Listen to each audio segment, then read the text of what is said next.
Hello মিষ্টি বন্ধুরা, আমি দেবজ্যোতি, আপনাদের মুভি মাসিহা এবং বিয়ে করার পরে মহুয়া মৈত্রর জীবনে শশী থারুরের মতো আমিও কিন্তু আপনাদের জীবনে ফিরে এসেছি।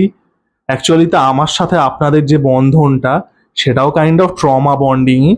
তো যাই হোক, সেটা বড় কথা নয়। বড় কথা হচ্ছে আজকে আমরা কথা বলবো রামায়ণ এবং মেট্রিক্সকে নিয়ে। আমার রামায়ণকে নিয়ে এটা একটা তৃতীয় ভিডিও।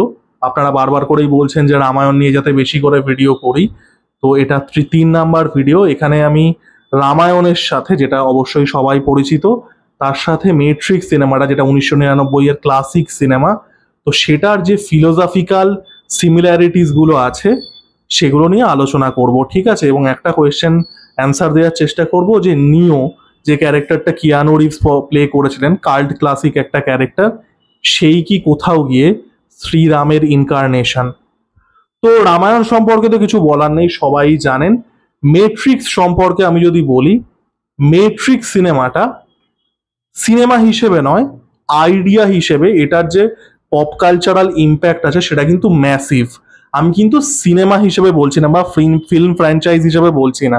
ফিল্ম ফ্র্যাঞ্চাইজ হিসেবে আমার মেট্রিক্স সিনেমাগুলোকে খুব যে ভালো লাগে তাও নয়, মানে প্রথমটা বাদ দিলে সেকেন্ড আর থার্ডটা আমার মোটামুটি লাগে।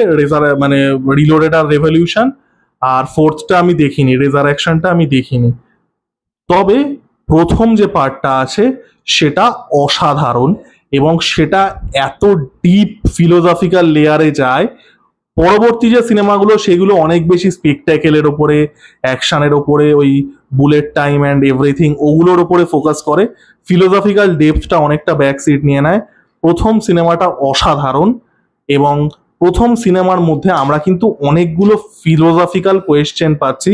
অবশ্যই যেটা সব থেকে পপুলার সেটা হচ্ছে যে আমরা আমরা একটা সিমিউলেশনে আছি কিনা, আমাদের যে রিয়ালিটিটা সেটা সিমিউলেটেড কিনা। এবার এইরকম সিমিলার আলোচনা আমাদের যে ভারতীয় শাস্ত্রে আছে সেটাতে বহু হাজার বছর আগেই হয়েছে, সেটা না। বাট এই যে মেইন স্ট্রিম করা এই যে আইডিয়াটা যে আর উই লিভিং ইন আ সিমিউলেশন, এটা আপনি ইউটিউবে সার্চ করে দেখুন, আপনি 1 লক্ষ ভিডিও পেয়ে যাবেন। এই যে আইডিয়াটা যে আমাদের রিয়ালিটিটা হয়তো আসল নয়, এই জিনিসটা কিন্তু মেট্রিক্স এনেছিল। অনেকগুলো কোয়েশ্চেন অ্যাকচুয়ালিতে মেট্রিক্স তুলেছিল, এবং নিও যে নামটা ছিল কিয়ানো রিভসের আইকনিক ক্যারেক্টার, সেটা ওয়ানের অপোজিট। নিওর এমনি মানে হয় অনেকগুলো ভাষাতে, বাট এই স্পেসিফিক্যালি নিও নামটা দেওয়া হয়েছিল ওয়ানের অপোজিট বলে, because he is the chosen one as they say. ওয়াচোইস্কিরা ডাইরেকশন দিয়েছিল, ওয়াচোইস্কি ব্রাদার্স। তো নিওর আর কি ক্যারেক্টারটা সেটা কোথাও গিয়ে শ্রীরামচন্দ্রের রিইনকার্নেশন কিনা সেটা নিয়ে আলোচনা করব। দেখুন, প্রথমে যেটা আমি বললাম, এই যে সিমিউলেশন হাইপোথিসিস, যেটা একটা পরবর্তীকালে একটা মানে বিজ্ঞানের শাখা হয়ে গেছে আমি বলবো পোস্ট মেট্রিক্স, যে আমরা কি একটা সিমিউলেটেড রিয়ালিটিতে বাস করি, একটা ভিডিও গেমের ক্যারেক্টারের মধ্যে, যেখানে আমরা যে রিয়ালিটিটা দেখছি সেটা আসল নয়, সেটা একটা গেমের মতো কেউ তৈরি করে দিয়েছে। আমরা ওই ক্যারেক্টারটার মানে গেমের মধ্যে আমরা যে ক্যারেক্টারগুলো দেখি সেই রকম আমরা বুঝতে পারছি না, এটাই আমাদের কাছে রিয়ালিটি লাগছে, কিন্তু আদতে রিয়ালিটি নয়। এবং এটা কিন্তু যে কোনো মানে ভুঁইফোর মানে সিউডো সায়েন্স তা কিন্তু না। অনেক বড় বড় লোক, আপনি নীল ডিজারাস টাইসনের মতো লোক, তারা কিন্তু এই থিওরিগুলোর কথা বলেছেন। অনেক বড় বড় বিজ্ঞানী বলেছেন। ইলন মাস্ক এটা নিয়ে প্রায় রোজ 4টে টুইট করে। তো এই যে কনসেপ্টটা, এই সিমিউলেশন, এই যে আমাদের রিয়ালিটিটা চারপাশের সেটা আসল নয়, এটা কিন্তু আমাদের পৌরাণিক, শুধুমাত্র রামায়ণেও নয়, রামায়ণে তো অবশ্যই আছে মায়া মরিচ, আপনারা সবাই জানেন। ইন জেনারেল আমাদের পুরনো যে বৈদিক শাস্ত্র, বা তারও আগে, শুধু বৈদিক শাস্ত্রে আমি সীমাবদ্ধ থাকবো না, প্রাচীন যে ভারতীয় শাস্ত্র বা যে সভ্যতা, সেখানে কি কোয়েশ্চেন করা হয়? মায়া। মায়া, যে আমরা যে পৃথিবীর মধ্যে থাকি সেটা মায়া, সেটা সত্যি নয়। আপনাকে যদি বৃহত্তর সত্যি লাভ করতে হয়, সেটা আপনাকে এই মায়ার যে বাঁধনটা আছে, এই যে ইলিউশনের যে ব্যারিয়ারটা আছে, সেটাকে আপনাকে ক্রস করতে হবে। এবং বুদ্ধিস্ট একটা কনসেপ্ট আছে সামসারা বলে। সামসারা, আমি এখানে ডিটেলসে যাচ্ছি না। আমি অনেক দিন আগে বারাকা সামসারা বলে যে দুটো মুভি আছে রন ফ্রিকের, তো তো সেই মুভি দুটোর সময় আমি সামসারা কনসেপ্টটা ডিটেলসে আলোচনা করেছিলাম, আপনারা ওটা চেক করতে পারেন। তো যদি ছোট করে বলি, সামসারা মানে হচ্ছে the repeated cycle of life and death. আপনি জন্মাচ্ছেন, আপনি আপনার জীবন কাটাচ্ছেন, আপনার লাইফের সাফারিং এর মধ্যে দিয়ে যাচ্ছেন, আপনার মৃত্যু হচ্ছে, এবং এই সাইকেলটা কন্টিনিউ করছে ইনফিনিটলি যতদিন না আপনি মোক্ষ লাভ করছেন। ম্যাট্রিক্সের কোর কনসেপ্টটা কিন্তু এই দুটো আইডিয়া, এই যে দ্য হিন্দু কনসেপ্ট অফ মায়া এবং বুদ্ধিস্ট কনসেপ্ট অফ সামসারা, এই দুটো থেকেই কিন্তু নেওয়া। আপনারা দেখুন, নিও কি, সে জানে না যে সে নিজের সিমুলেশনের মধ্যে আছে। সে দেখতে পাচ্ছে যে সে পরে জানতে পারছে যে এটা একটা সিমুলেটেড রিয়ালিটি এবং আর্টিফিশিয়াল ইন্টেলিজেন্স তারা এই রিয়ালিটিটাকে ক্রিয়েট করেছে, এটা কোনোটাই আসল নয়। সে যদি এখান থেকে তাকে যদি আসল সত্যিটা জানতে হয়, তাকে সিমুলেশনের বাইরে বেরোতে হবে।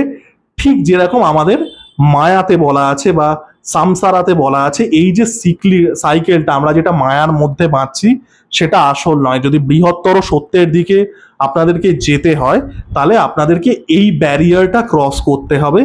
এবং এক্স্যাক্টলি একই কনসেপ্ট, আপনি ওই মায়ার কনসেপ্টটাই, ওই সামসারার কনটেক্সটটাই একটা পোস্ট অ্যাপোক্যালিপটিক, পোস্ট মডার্ন, একটা সাইবার পাঙ্ক জনরাতে বলছেন। যে মানে ম্যাট্রিক্সের এক্স্যাক্টলি যে জনরাটা পড়ে সেটাকে বলে সাইবার পাঙ্ক, ঠিক আছে? এস্থেটিকটা আলাদা, machines and artificial intelligence and everything. আইডিয়াটা, কোর আইডিয়াটাই যে বৃহত্তর সত্য নয়, সেটা কিন্তু হিন্দুইজম থেকে এবং বুদ্ধিজমের যে কনসেপ্ট সামসারা সেটার থেকে নেওয়া। আপনারা প্রত্যেকেই জানেন পোস্ট মডার্নিজম আসছে আর্লি 90s আমেরিকাতে, যখন আমেরিকা কোল্ড ওয়ার জিতে যাচ্ছে, তারা পৃথিবীর সব থেকে বড় লোক দেশ, তাদের কাছে পৃথিবীর সব কিছু আছে, টেকনোলজি থেকে শুরু করে টাকা পয়সা, গাড়ি বাড়ি, অথচ তারা আর কি হ্যাপি নয়, তারা নিজেদের জীবনে খুশি নয়, তারা খুব হলো ফিল করছে।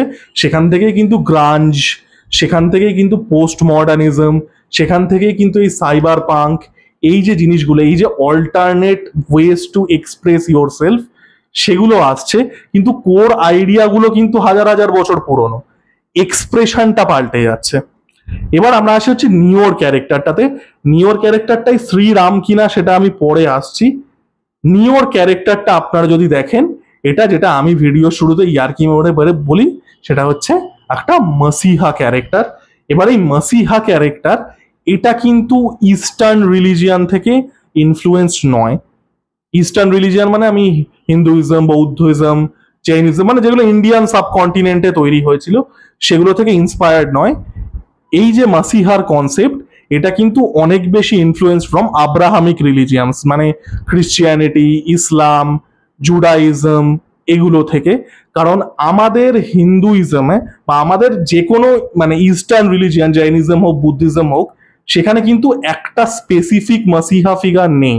আপনি খ্রিশ্চিয়ানিটিতে দেখুন, সেখানে কি বলা হচ্ছে যে আপনি যীশু খ্রিস্টকে ফলো করুন, হি ইজ দ্য আলটিমেট, তিনি যেটা বলেছেন সেটাই সব থেকে বড় সত্যি। আপনি ইসলামে দেখে নিন, সেখানেও বলা হচ্ছে যে মোহাম্মদের যে বাণীগুলো আছে সেগুলো ফলো করুন, সেটাই সব থেকে বড় সত্যি। হিন্দুইজমে কিন্তু সেরকম কিচ্ছু নেই, the framework is totally different. এই জন্য অনেকে হিন্দুইজমকে কিন্তু একটা ধর্ম হিসেবে না দেখে একটা এক্সিস্টেন্স হিসেবে দেখে। অনেকে দেখবেন বলে যে Hinduism is more of a way of life, কারণ সেখানে একটা মানে স্পেসিফিক কোনো মাসিহা বা একটাই পথ আছে, সেরকম কিন্তু নয়। আপনি আপনার মতো করে ইন্টারপ্রেট করবেন and you choose your own path, ঠিক আছে? এখানে পাথগুলো সিঙ্গুলার, যেটা যিশু বলে দিয়েছে, যেটা মোহাম্মদ বলে দিয়েছে, বা যেটা মোজেস বলে দিয়েছে, ঠিক আছে? নিওর যে ক্যারেক্টারটা, সেটা কিন্তু অনেক বেশি এই আইডিয়া থেকে ড্র করে। এরা তো প্রচুর ফিলোসফিক্যাল মানে জিনিসপত্র থেকে বড় করেছে, যেমন এই যে কনসেপ্টটা, হাইপোথেটিক্যাল কনসেপ্ট, এবং এই যে মেশিন রিলেটেড একটা সিমুলেশন, এটা সিমুলকারা আর সিমুলেশন বলে একটা ফিলোসফিক্যাল আইডিয়া আছে, আই থিঙ্ক বইও বোধহয় আছে, ইটস আ ফিলোসফিক্যাল কনসেপ্ট, সেটা থেকে নেওয়া। এই আইডিয়াগুলো বিভিন্ন রিলিজিয়ান থেকে নেওয়া, ইস্টার্ন রিলিজিয়ান থেকে, হিন্দুইজম, বুদ্ধিজম থেকে heavily inspired. So the messiah character archetype is inspired from the Abrahamic religions, ঠিক আছে? যেহেতু আমি বললাম যে একটাই পথ।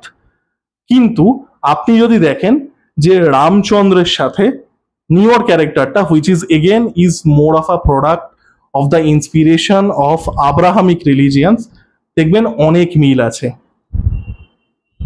রামায়ণের মূল বক্তব্য কি, এবং যেটা আমি আগের ভিডিওটাতেও রামায়ণের ক্ষেত্রে বলেছিলাম, তার আগের ক্ষেত্রেও বলে আসছি, আমি আজও বলবো যে রামায়ণ কিন্তু ইন্ডিভিজুয়াল একটা লিনিয়ার গল্প নয়, ইটস আ রিকার্সিভ সাইকেল, যেটা আমরা ম্যাট্রিক্সেও দেখতে পাই, যেটা একটা সাইকেল। আপনি এই সাইকেলের বাইরে বেরোতে চান না এই সাইকেলের মধ্যে থাকতে চান, ঠিক আছে? এটা আমি প্রথমেই বলেছিলাম। দেখে again the concept of samsara যে হচ্ছে এটা একটা cyclical nature until you choose otherwise, ঠিক আছে? রামায়ণের ক্ষেত্রে কি ছিল যে একজন মানুষ, একজন রামচন্দ্র, এবং প্রথম দিকের রামায়ণগুলোতে কিন্তু রামচন্দ্রকে দেবতা হিসেবে দেখানো হয়নি, বিষ্ণুর অবতারের অ্যাসপেক্টটা কিন্তু হাইলাইট করা হয়নি।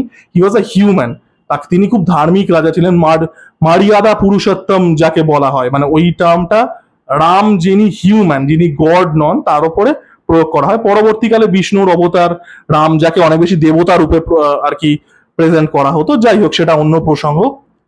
সে কি করছে, তার সাথে একটা ইনজাস্টিস হচ্ছে। কে করছে? রাবণ করছে।